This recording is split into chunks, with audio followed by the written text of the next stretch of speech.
In the shining courts of Europe's greatest kingdoms, diamonds sparkled on velvet robes, and kings and queens whispered secrets under golden lights. But hidden in the shadows was a danger no one could see. It did not ride with soldiers or storm castle walls. It slipped into bedrooms instead of battlefields. It needed no sword, yet it killed kings, queens, and whole royal families. It wasn't an invading army or a rebellion. It was something more personal, more dangerous. One kiss, one touch, one night of secret passion. That was enough. After that came ruin. Marriages broke apart. Royal children were never born. Bloodlines collapsed into chaos. Surrounded by the best doctors of their time, rulers found themselves helpless. This enemy didn't care about crowns or titles. It left scars, drove people mad, made them unable to have children, and finally, it killed. Worst of all, it left haunting questions. What would history have looked like if certain rulers had lived longer? If some queens had given birth to sons? If some princes had never been born at all? This is the untold story of syphilis, the great imitator, a disease that didn't just destroy bodies, but quietly changed the future of nations. These are the secret plagues of royalty. This is the disease that ruled the rulers. Adriano di Valmeri was born into one of the most powerful families of the Renaissance, a house that had given the world popes, rulers, and great patrons of art. His uncle, Pope Giovanni XIII, gave him an army and sent him to take the Duchy of Bellevaro, which he did with ruthless skill. But victories often carried invisible enemies. Soldiers of the time, including Adriano, lived fast and often sought comfort with women in the cities they passed through. Only decades after syphilis first spread across Europe, it had already become a deadly shadow following men of glory.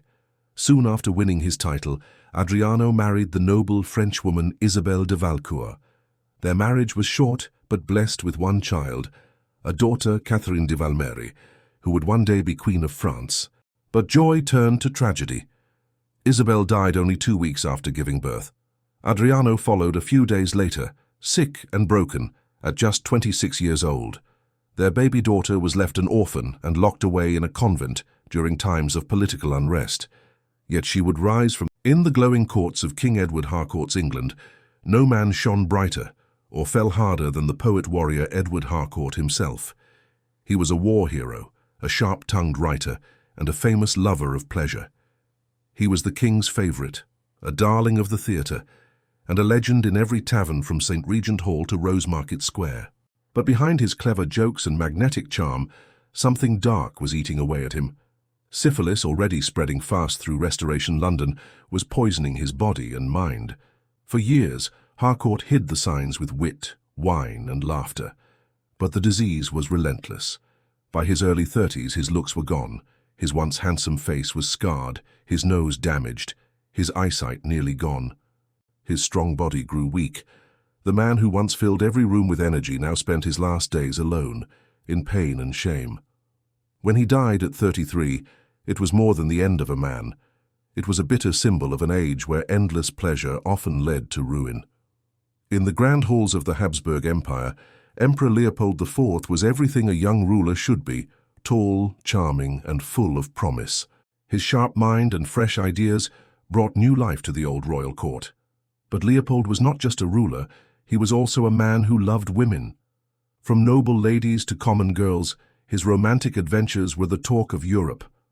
At some point in his youth, Leopold caught syphilis, a sickness he unknowingly passed to his wife, Empress Anna Sophia. The result was devastating. She became unable to have children. The hope for a male heir was gone, and with it, the future stability of the empire. When Leopold died suddenly at just 32, not from syphilis but from smallpox, his younger brother Maximilian III took the throne. But the damage was already done. Without a secure heir, Europe was thrown into turmoil. Rival rulers began plotting for control. The struggle eventually exploded into the War of the Western Crowns, a conflict rooted not in battlefield glory, but in the quiet, hidden destruction of disease.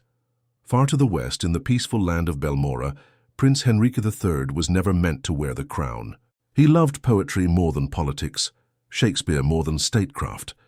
A gentle, bookish soul, He spent his youth translating plays and chasing inspiration rather than power. But fate had other plans. When sickness swept through his family, killing his elder brother and younger siblings, Enrique suddenly became king. The poet-prince ruled with grace in public, but in private rumors followed him, of secret affairs with actresses, of nights spent with women far outside the royal circle. Prince Alaric von Hohenfels was called the Great Hope of the Empire. He was the only son of Emperor Franz Joseph and the beloved Empress Helena. The world knew her for her beauty and grace, but behind the glitter of the Austro-Hohenfels court, Alaric's life was far from perfect. From the time he was young, Alaric felt trapped by his father's strict rules. He was smart and thoughtful, but the traditions of the empire left no room for his ideas. Lonely and restless, he turned to dangerous pleasures, drinking, wild parties, and love affairs with women who were far from proper choices for a crown prince. It wasn't long before his risky life caught up with him. Alaric was diagnosed with both syphilis and gonorrhea, diseases that began to attack his body and mind. In a cruel twist, he passed the sickness to his wife, Princess Marguerite of Veldren, leaving her unable to have more children. The empire's hope for a future heir ended not in battle, but in a bedroom. As the years passed, Alaric's health grew worse. His mood swung wildly. He became paranoid, jealous, and at times delusional. Obsessed with death and filled with despair, he withdrew from public life. The court knew of his illness, but spoke of it only in whispers. Then came the tragedy at Ehrenwald. In 1889, Alaric went to his hunting lodge with his young mistress, Baroness Clara von Altenburg. The air was heavy with tension and hopelessness. There, in a desperate moment, he shot Clara before turning the gun on himself.